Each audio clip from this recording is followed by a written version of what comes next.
We are talking more about this with Robert Lamb.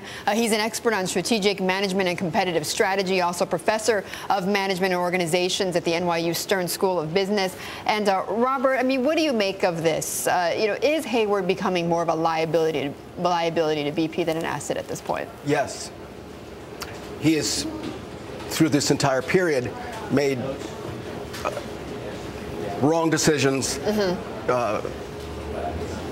inadequate, if not false, statements, right, and had to backtrack and amend what he said again and again. And each time, it feels as though things have been covered up, or things haven't been known, or they didn't know what they were doing. Right.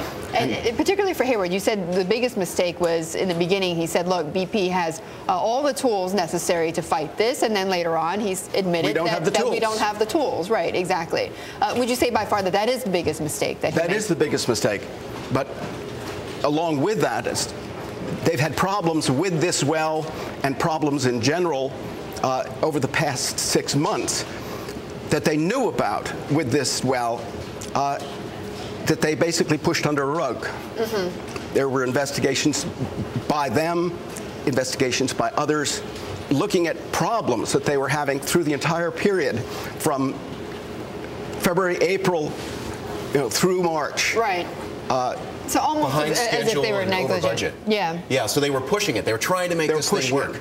They had initially basically subcontracted the work on this to Transocean because it was too expensive for them to do themselves and make a profit. They couldn't make money, so they had to hire Transocean to do the work for them. Right. And from that point on, they basically used this as a sort of, well, we aren't liable, they are.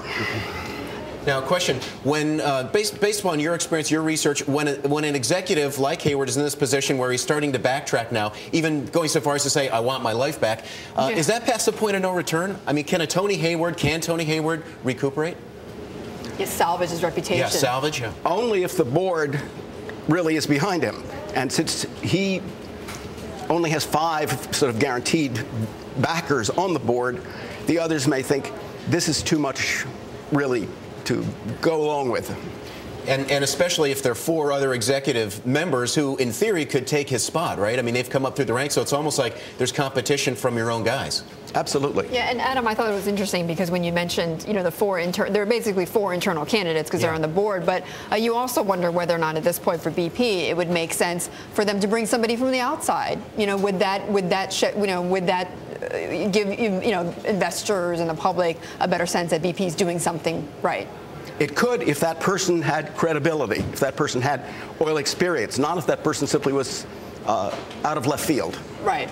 Now, someone has to come in who knows the industry and is able to work in this environment and to give it a clean slate and come with no blemishes, problems, scars from previous messes in organizations.